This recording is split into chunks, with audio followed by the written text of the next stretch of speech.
Salve pessoal, tudo bem? Davi Vega com vocês novamente. Bom, hoje eu venho aqui nesse canal para dar continuidade à série de comentários sobre livros e filmes diversos que eu vou fazer aqui nesse canal, sempre puxando para o lado da sociologia, da antropologia, da investigação histórica, todas essas amparadas pela mãe de todas as sabedorias e ciências, que é o amor à sabedoria, à filosofia, também sob o signo do discurso e a escrita acadêmica e também ensaística, como naturalmente teremos hoje. Quero falar desse grande clássico do pensamento social brasileiro, Raízes do Brasil, do Sérgio Buarque de Holanda, publicado em 1936.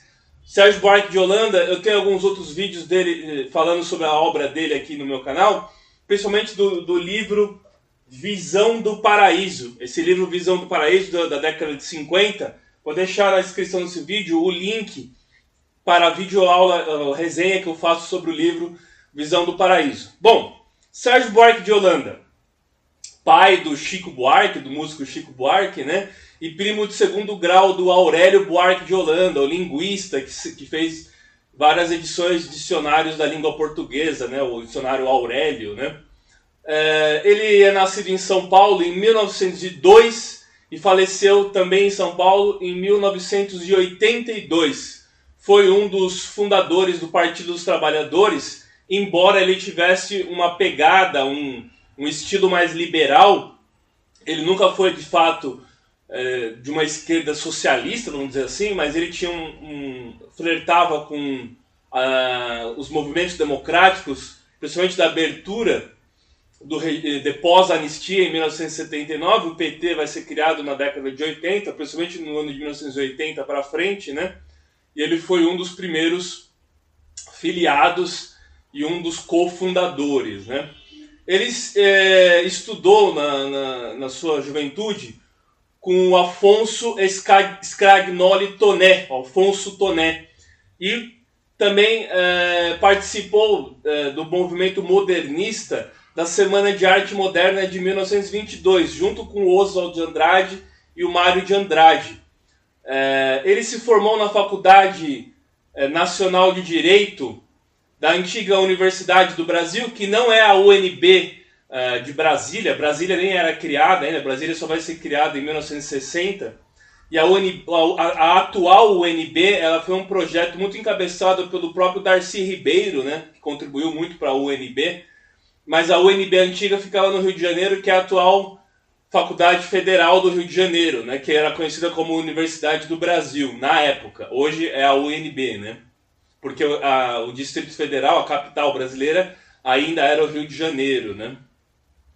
Em 1929 até 1931, ele vai ser correspondente na Alemanha, e na Alemanha ele vai ter contato muito com os sociólogos alemães. E esse livro aqui, o Raízes do Brasil, ele tem profunda influência da sociologia do Max Weber, do weberiana, né?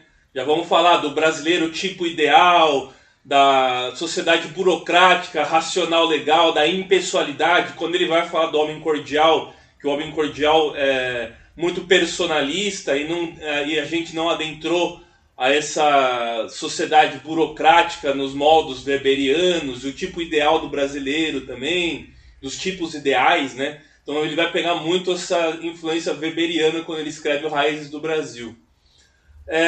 Na década de 50, ele publica o Raízes do Brasil em 1936, vai ser muito revolucionário, e os livros principais do pensamento social brasileiro, eu considero o Raízes do Brasil, do Sérgio Buarque de Holanda. Antes dele, em 1933, já tinha sido publicado o Casa Grande Senzala, do Gilberto Freire, e outro livro também é A Formação do Brasil Econômico, do Caio Prado Júnior.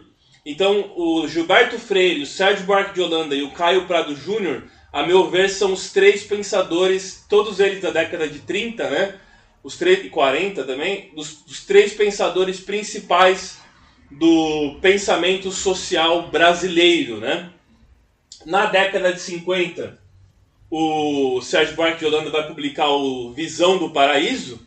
Visão do Paraíso, o livro é sensacional, que fala sobre a diferença da colonização espanhola com a colonização portuguesa, embora no Raiz do Brasil ele fale do semeador e o ladrilhador, mas no Visão do Paraíso ele vai falar da questão do mito, né? Da questão que os espanhóis tinham o Eldorado, tinham todos esses mitos de grandes cidades douradas e tal, e o português era mais pragmático, né? Ele publicou vários livros também da expansão paulista. Um deles é o Caminhos e Fronteiras, muito bom também, e o Monções. Eu tenho essa edição do Monções e Capítulos da Expansão Paulista. É um box muito, muito legal também, da Companhia das Letras, todos esses livros da Companhia das Letras, né? O Monções, que ele vai falar das monções paulistas, do bandeirismo, das monções subindo o rio e tudo mais, né? Ele protestou contra a ditadura nos anos 60 e 70 e ele decide parar de lecionar, então, por conta do protesto dele contra o regime militar. E aí ele deixou a docência nos anos 70, né? Ele tinha substituído a cátedra do Alfonso Toné, que era seu antigo mestre Alfonso Toné. Nos anos 50, ele também participou do Departamento de História e Pensamento Brasileiro na Universidade de Roma. Então ele ficou um tempo lecionando na Itália, em Roma, um tempo também, e também passou pelos Estados Unidos. Então ele foi um intelectual à sua época bem completo, porque ele era escritor e ao mesmo tempo também era autor e produzia e publicava muitos livros, né? Bom, mas vamos falar então do Raízes do Brasil. Raízes do Brasil de 1936. O prefácio desse livro é do Antônio Cândido, né? E eu tenho um vídeo falando do Parceiros do Rio Bonito, do Antônio Cândido. Vou deixar na descrição desse vídeo também, caso vocês queiram assistir essa resenha que eu faço do Parceiros do Rio Bonito, né? O Antônio Cândido vai falar então, vai fazer no prefácio uma apresentação do livro. E alguns pontos eu achei muito curioso. Ele vai falar já do homem cordial, da impessoalidade, mas ele fala sobretudo que o Sérgio Buarque de Holanda, ao contrário de alguns escritores conservadores e tradicionalistas, ele não escreve o Raízes do Brasil com a intenção de se fazer uma permanência tradicionalista da tradição brasileira. Muito pelo contrário, ele quer romper com a tradição. Ele fala que o Brasil precisa romper a tradição ibérica. O Gessé Souza, aquele sociólogo brasileiro da atualidade, ele fala que é uma bobagem a interpretação do Brasil por parte do Gilberto Freire e do Sérgio Buarque de Holanda, falando que nós temos raízes portuguesas e ibéricas. Ele quer desconstruir isso. Mas eu não concordo com ele. Eu acho que a gente tem muito da presença do ibérico, principalmente até mesmo do Estado pombalino, que nós temos uma herança do Estado pombalino, do Estado ibérico, e não só do Estado, mas da cultura também. O que fez do Brasil parte do Reino Unido, de Portugal e Algarves, né? Em 1808, quando a família real aporta aqui no Brasil. Então o período colonial, alguns falam que o Brasil não era colônia, era parte de Portugal, da América Portuguesa, mas ele define como período colonial. Então nós temos toda uma herança que não se pode negar, né? Não se pode negar. E o Antônio Cândido vai falar que esse livro foi muito bem recebido tanto pelos integralistas dos anos 30, quanto pelos comunistas da ANL. E havia uma grande migração entre integralistas que se tornavam comunistas e comunistas que se tornavam integralistas. Então tinha uma grande migração entre as duas barricadas principais, principalmente na época do varguismo. O livro é de 36, o Estado Novo que vai proibir os partidos vai ser em 37.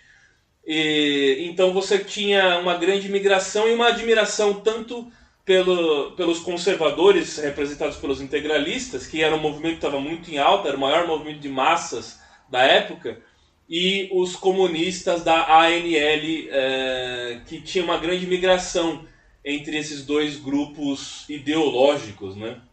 Bom, tanto o Casagrande Senzala do Gilberto Freire quanto o Raízes do Brasil rompeu com uma tradição de se fazer sociologia no Brasil muito baseada pelas abordagens evolucionistas, que era do Nina Rodrigues, por exemplo, de outros que inclusive flertavam com a eugenia. Então foi um rompimento, né? Ele vai falar das raízes do Brasil, no sentido de não manter essas raízes desse passado atávico ibérico, mas no sentido de um rompimento com esse passado, né?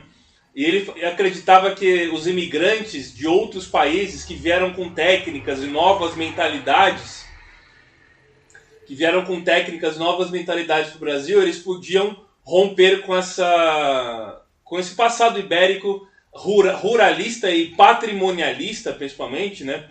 Dos agregados e tudo mais, do Estado patrimonial que ele defendia. No capítulo final ele vai falar da nossa revolução, a Revolução Brasileira, e ele vai denunciar as oligarquias.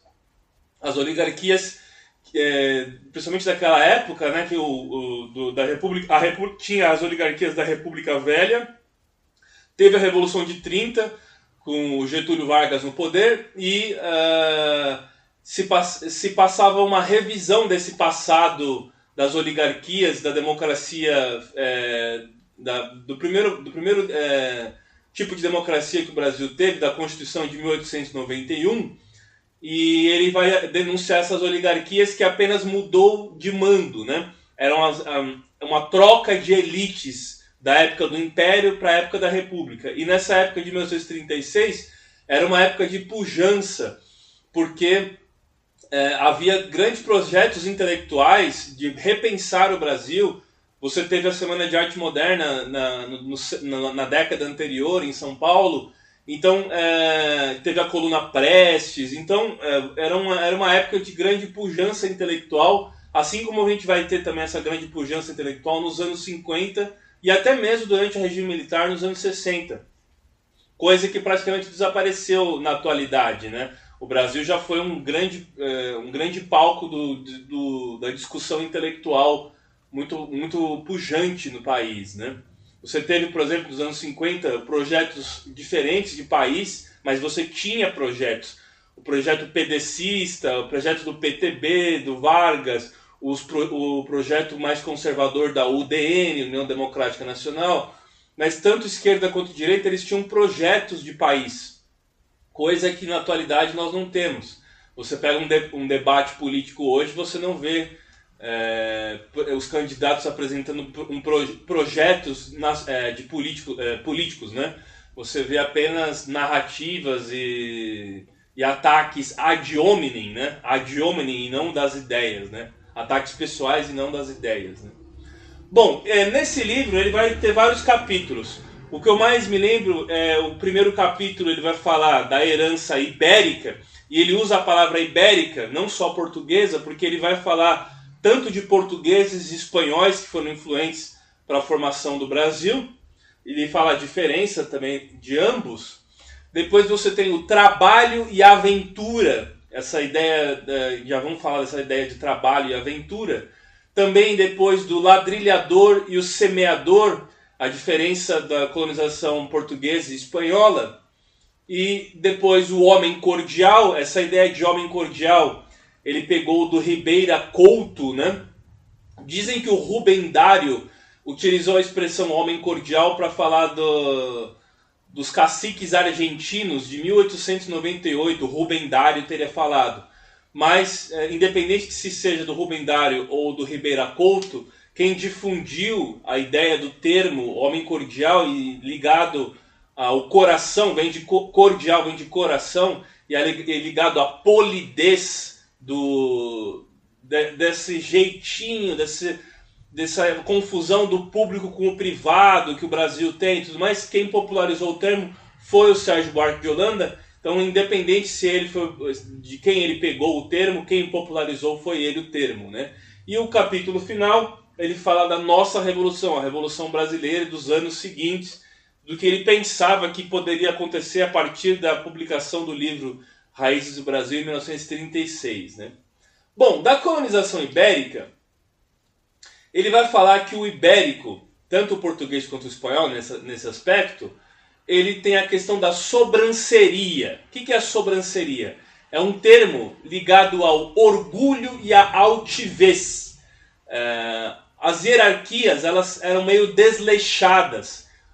os portugueses e espanhóis não tinham hierarquias muito bem definidas e sociedades de herança onde se herdavam seja os títulos ou as posições muito bem definidas como na Idade Média do restante da Europa. Os primeiros povos modernos da Europa foram os portugueses e os espanhóis. Por conta de Portugal ter sua saída para o Atlântico, e os espanhóis têm a facilidade também para navegar pelo Mediterrâneo e sair para o Atlântico também, eles foram os primeiros povos modernos. Então a Idade Média foi muito breve em Portugal e Espanha. Não teve, até mesmo pela conquista muçulmana, dos mouros e da Guerra de Reconquista, não teve uma instituição da Idade Média muito clara. Portugal vai ser o primeiro estado moderno com a dinastia de Avis, né? Primeiro foi o Dom Afonso Henriques, mas depois a dinastia de Avis vai trazer essa característica do estado português mais moderno e tudo mais, né? E esse termo sobranceria, esse orgulho e altivez, é que eles falavam que o homem se fazia. Então era uma sociedade de fidalgos, da fidalguia, onde era uma sociedade de barões. Mas ele fala que numa sociedade onde todo mundo é barão, duque, todo mundo é nobre, você tem uma grande defasagem para a ideia do coletivo. Então ela produziu uma sociedade mais individualista. E essa ideia do orgulho ibérico do homem que se faz, da ascensão. A ascensão na sociedade era muito vista por esse homem ibérico. E ele vai falar da característica do estoicismo também. Os ibéricos tinham essa característica do estoicismo, lembrando do Sêneca, que eu acho que era da região de Córdoba, né? Na época dos romanos. O Sêneca, as ideias estoicas do Sêneca vai ser muito bem aplicadas na Península Ibérica. E tudo isso nós herdamos.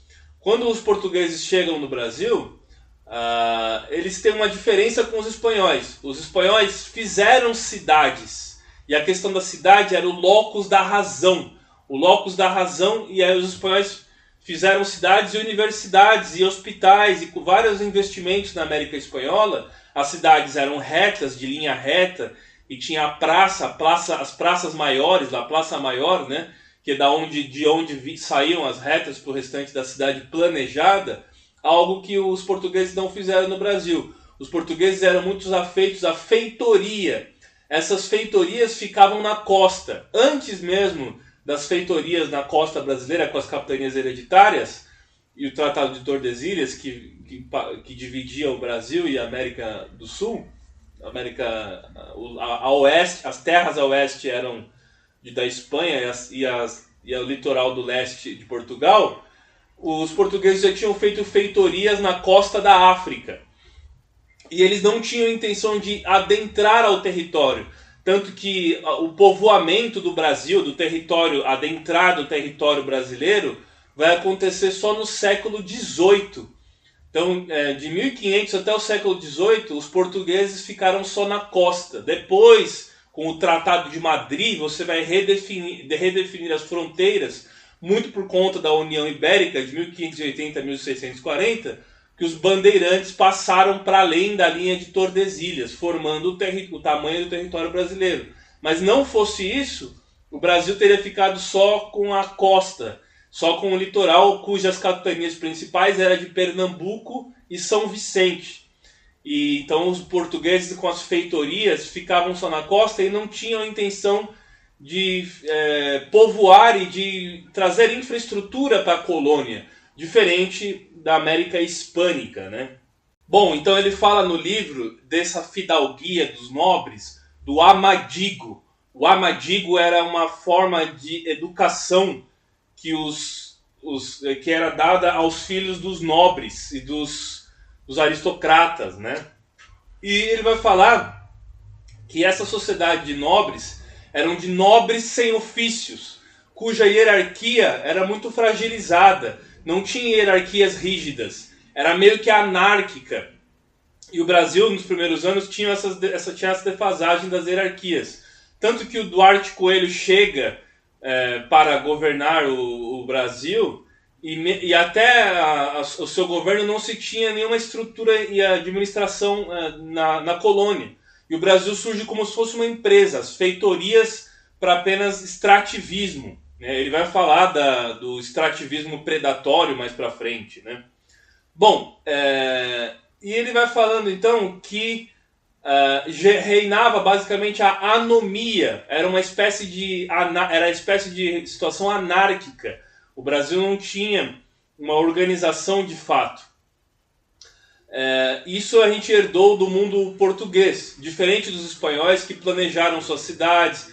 As primeiras universidades da América Hispânica foi a de São Domingos, em 1500 e alguma coisa, logo no início da colonização. E de Lima, no Peru também, né? E eram baseadas na Universidade de Salamanca, né? O projeto, e além dos hospitais e a construção das cidades. Para o espanhol, o locus da cidade era o locus da razão. Tanto que o Colombo trouxe modelos do arquiteto florentino Leonardo da Vinci, quando ele criou Santo Domingo, na República Dominicana, né, na Isla Espanhola. Ele trouxe os projetos do Leonardo da Vinci, né? Isso era impensável na América Portuguesa, né? E as nossas cidades elas foram crescendo de forma desordenada. Acho que uma das únicas cidades planejadas que o Brasil tem é Palmas, em Tocantins, né?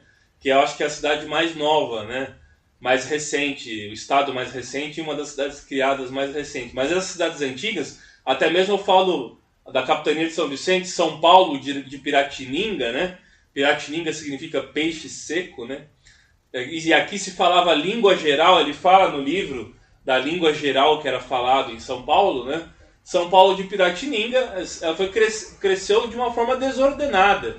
Tem rua sem saída, tem o Marco Zero na Praça da Sé, da onde saem todos os quilômetros do estado de São Paulo, as quilometragens das estradas, das rodovias e tudo mais. Mas mesmo assim não é uma cidade planejada, né? Não é uma cidade retilínea, igual os espanhóis fizeram, do centro para a periferia, da praça maior para a periferia, né? E ele vai falar desse sentimento de aventura. Os portugueses tinham um sentimento de aventura, né? O trabalhador, ele pensa mais na função e não no resultado, né? Ele pensa mais no processo, na função do trabalho e não no resultado final. O aventureiro não, ele não pensa nos processos, não se atém aos processos para se alcançar o objetivo final, e ele pensa só nos ganhos. Então o aventureiro só pensa nos ganhos e não no processo árduo do trabalho para se ter esses ganhos. E a gente herdou muito disso no Brasil, principalmente por conta do nomadismo. Os bandeirantes, eles eram nômades, e os descendentes desses bandeirantes, mamelucos, boa parte miscigenado com os tupis, né, principalmente os tupis da costa, eles não tinham nada para durar. Suas casas eram de adobe, telhado de sapê, e eles eram tudo transitórios, não tinha detalhes de dobradiça, de portas, de cômodos. As casas não tinham cômodos, elas eram voltadas para dentro em forma de oca, né? E não tinham cômodos separando a cozinha do fogão a lenha, com o quarto, com a sala, porque nada era feito para durar, era tudo transitório. Sendo transitório, esses aventureiros eles não tinham uma ideia de se fixar num lugar. Eles estavam toda hora transitando entre o território nacional. Tanto que eles chegaram até os Andes, né, os bandeirantes, formando o território brasileiro que nós conhecemos hoje, né? Bom, quanto ao ladrilhador e o semeador, ele vai falar que o espanhol era o ladrilhador, ladrilho, né, que vem de tijolo, de construção, porque construiu coisas, fez coisas e tudo mais. E o semeador, da semeadura, ele não necessariamente está preso ao sedentarismo, a uma sociedade. Ele é um caçador-coletor, basicamente, né? Ele é um aventureiro, nômade, que não tem nenhum lugar fixo. E essa era a herança que nós temos de Portugal. Portugal, então, eles eram mais o aventureiro contra o trabalhador e o ladrilhador, que pensou numa colônia de povoamento, como foi na América Hispânica e na América do Norte também, onde a América do Norte, diferente da América Hispânica e lusitana, eles tinham o processo de racionalização, né? Tiveram o processo de racionalização que nós não tivemos aqui, mas mesmo comparando a América Lusa, a América lusófona, portuguesa, com a espanhola tinha uma infraestrutura que na América Portuguesa nós não vemos, né? Um filme que eu recomendo é o 1492, A Conquista do Paraíso. Eu tenho um vídeo falando sobre esse filme aqui no canal. Ele mostra bem os espanhóis construindo a primeira cidade, né, Santo Domingo, e a gente pode comparar com a diferença da América Hispânica para a América Portuguesa, né? Então ele fala desse mundo sem fronteiras, né, principalmente do desleixo e a indolência. Aqui reinava o desleixo e a indolência. Tanto que a agricultura era uma agricultura predatória. E ele fala que os confederados norte-americanos, durante a Guerra Civil Norte-Americana, em 1866, que vieram para o Brasil, principalmente na cidade de Santa Bárbara do Oeste e de Americana, no interior de São Paulo, eles trouxeram o arado, né? Eles trouxeram o arado e outros equipamentos de agricultura, tanto que nos Estados Unidos tinha as plantations. As plantations, o sujeito ficava fixo e trabalhava na terra. Aqui não, aqui você extraía o máximo da terra, fazia as queimadas e partia para novas terras, que eram uma prática dos tupis que faziam isso, que os portugueses incorporaram e os brasileiros depois incorporaram, os mamelucos e tudo mais, né? Então era uma agricultura predatória, e ele fala que o arado não funcionou muito bem aqui, em detrimento da enxada, da cavadeira de madeira e da picareta e outros da pá, né? E outros instrumentos. Então ele fala que aqui era predatório a agricultura. Mas um dos motivos de São Paulo ter se desenvolvido no entorno do café, depois do declínio da cana-de-açúcar no Nordeste, por conta das Antilhas, né? O açúcar das Antilhas fez com que aquela estrutura agrária do Nordeste fosse à falência. Depois teve o ciclo do ouro e depois do café. E o café, boa parte desse progresso de São Paulo foi por conta dos imigrantes que trouxeram técnicas de plantio também, que não eram só desse plantio predatório. Inclusive o arado que foi trazido para cá, né? Ele fala de um irlandês que foi para o sul do Brasil e trouxe o arado. E aí ele tentou introduzir o arado, mas era agricultura predatória, né? Curioso que ele fala que nessa época da colônia era mais fácil Portugal fretar um navio e vir para a colônia, vir para o Brasil, do que ir de cavalo da cidade de Lisboa ao porto. Então, essa saída do Atlântico, do mar, de Portugal, ela sempre colaborou muito. O Caio Prado Júnior vai falar, eu vou fazer um vídeo qualquer hora do livro do Caio Prado Júnior. Ele fala que essa saída para o Atlântico favoreceu muito esse empreendimento da colônia, onde a colônia só podia comercializar com a metrópole, que era Portugal. Os portos vão ser abertos para o comércio internacional com a chegada do Dom João VI em 1808. Mas até 1808 só se podia comercializar com a colônia, com a metrópole. E é muito errado a gente falar que não tinha um mercado interno. Você tinha um mercado interno já naquela época no Brasil, de produtos agrícolas, produtos que vinham de Portugal também, tecidos, vinhos, cachaça, farinha, principalmente a farinha de mandioca, né? A farinha de mandioca que era produzida aqui no Brasil era basicamente o produto base da colônia, né? Então você tinha um mercado interno e você tinha uma população, embora o Brasil só vai ser povoado nos seus interiores, apesar de já ter os indígenas, né? Mas ele só vai ser povoado pelos brancos no século XVIII, que vai adentrar ao Brasil profundo, né? Bom, ele vai falando tudo isso. Então esse capítulo é o capítulo da herança ibérica, e do trabalho e aventura. E depois ele vai falar no capítulo seguinte do homem cordial. E aí ele já começa a falar da nossa herança, dessa falta de hierarquia, desse desleixo e de tudo isso que vai culminar no homem cordial. O cordial que vem de coração e a sua polidez. Essa polidez do homem cordial, que ele ama demais e odeia demais, é um homem sentimental, não é um homem racional, são as questões sentimentais. Ele vai mascarar muito alguns problemas que nós temos até hoje, como, por exemplo, o problema do racismo. O racismo nunca foi muito bem definido no Brasil porque ele é mascarado por uma polidez, e essa polidez dificulta a luta antirracista. Não é como o que aconteceu, por exemplo, na América do Norte, que teve segregação e que não houve tanta miscigenação como no Brasil. No Brasil houve muita miscigenação, e essa miscigenação que deu origem à polidez do homem cordial, ela vai ser uma coisa que vai complicar até a luta antirracista. É o que o movimento negro, por exemplo, reclama nos dias de hoje, né? E vai ter a imbricação do público com o privado. O público com o privado é quando você usa a esfera pública, o Estado, para interesses pessoais. Um exemplo disso é a corrupção. A corrupção no Brasil, ela vem dessa confusão do público com o privado. No capítulo sobre a confusão do público com o privado, do homem cordial também, ele vai fazer a alegoria da lenda, né, do mito da Antígona e do Creonte, do Sófocles.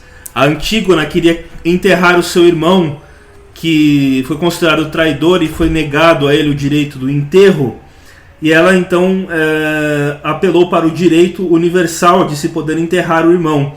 Na Grécia Antiga tinha que ser enterrado todo mundo, tinha que ter o funeral, até para você poder ir para o Hades com a barca do Caronte. Eles enterravam com uma moeda, porque tinha que pagar o Caronte para chegar até o Hades. Então as pessoas que não tinham enterro, elas eram condenadas. E a Antígona então brigou pelo direito de enterrar o irmão. E essa luta pelo direito de enterrar o irmão foi considerado o direito público, algo universal, contra o direito privado do Creonte de impedir e querer negar o direito dela enterrar o próprio irmão.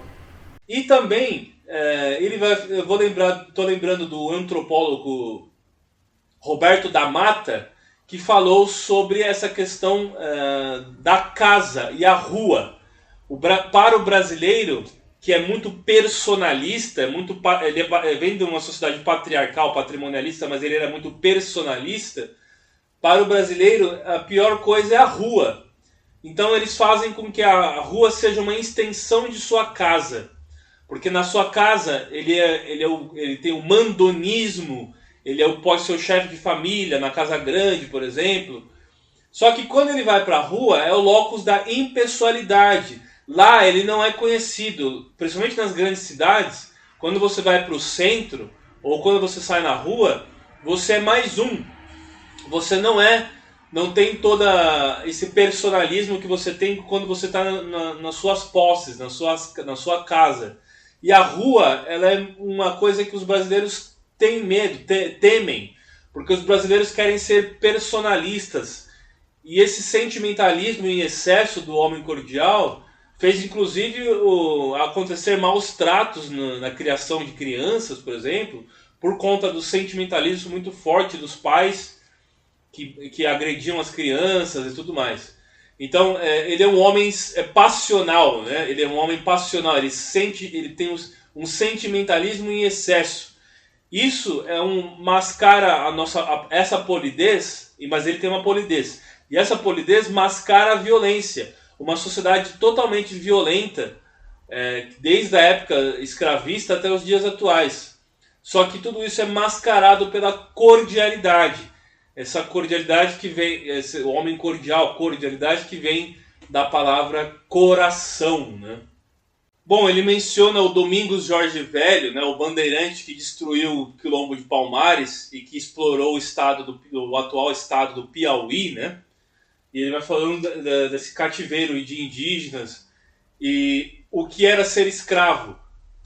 mesmo entre os negros, ser escravo estava muito ligado à função, não necessariamente só a cor da pele, mas era a função de trabalho. E aí ele fala do Visconde de Cairu, né, que era um notório liberal, influenciado pelo Adam Smith, que ele fala que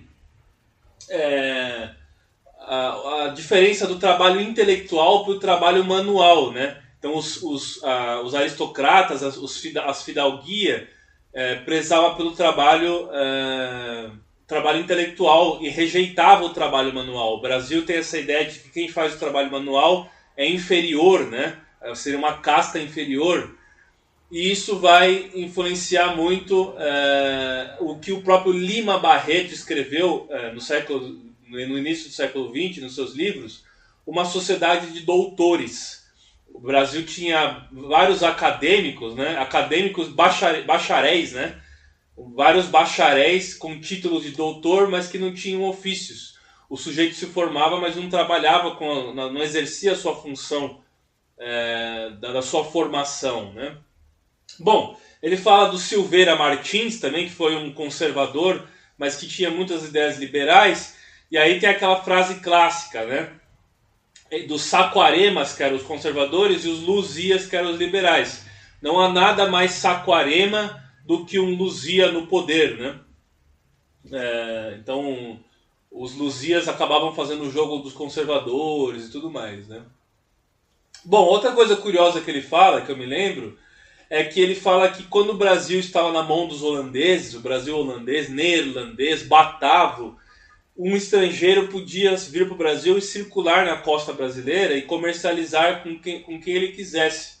Só que depois, quando vem a União Ibérica, dos Filipes, né, o Felipe II, Felipe III, Felipe IV, os espanhóis proibiram os mercadores, os comerciantes, de comercializar na costa brasileira. Só que quando estava na mão dos portugueses e dos holandeses, eles tinham a permissão de negociar e vender seus produtos na costa brasileira, né? Aí ele vai falando também do século XIX. Aí ele fala da infraestrutura do século XIX, o surgimento do Banco do Brasil, por exemplo, em 1851. Antes de 1851 já teve a lei Eusébio de Queiroz, que proibiu o tráfico de negreiro internacional, e teve a lei de terras. Só que o Brasil continuou fazendo tráfico negreiro, e eles faziam o seguinte: para enganar os ingleses, eles içavam a bandeira de quarentena dos navios, falando que tinha doença a bordo, mas na verdade tinha carga viva, que eram os escravos. Então eles continuaram trazendo por debaixo dos panos escravizados para o Brasil, mas isso se cessou depois. Mas continuou tendo o comércio interno, e esse comércio interno ligava as diferentes regiões do Brasil, e é um dos motivos do Brasil ter o tamanho que tem, não só por conta do Império, por conta do comércio de escravos. Então continuou tendo o comércio de escravos interno, embora a lei Eusébio de Queiroz proibiu o escravismo internacional. Depois veio o Barão de Mauá. Ele vai falar do Irineu Evangelista de Souza, né? Eu tenho um vídeo sobre o Barão de Mauá no canal também, vocês podem pesquisar. E o Irineu Evangelista de Souza então trouxe toda uma grande infraestrutura na segunda metade do século XIX. O Banco do Brasil foi criado em 1851, e aí várias instituições, até a eclosão da Guerra do Paraguai, vão ser criadas nesse período, né? E aí o Brasil começa a ter uma espécie de infraestrutura, que vai ser a infraestrutura que vai adentrar ao início do século XX. Ele fala, por exemplo, que uma data crucial, que foi uma divisor de águas do Brasil, foi 13 de maio de 1888. 13 de maio de 1888 teve o fim da escravidão, a abolição da escravatura. E ele fala que é nesse período que o Brasil começa a deixar de ser um país rural e agrário para um país urbano. O que o Durkheim falaria que é a transição de uma solidariedade mecânica para uma solidariedade orgânica.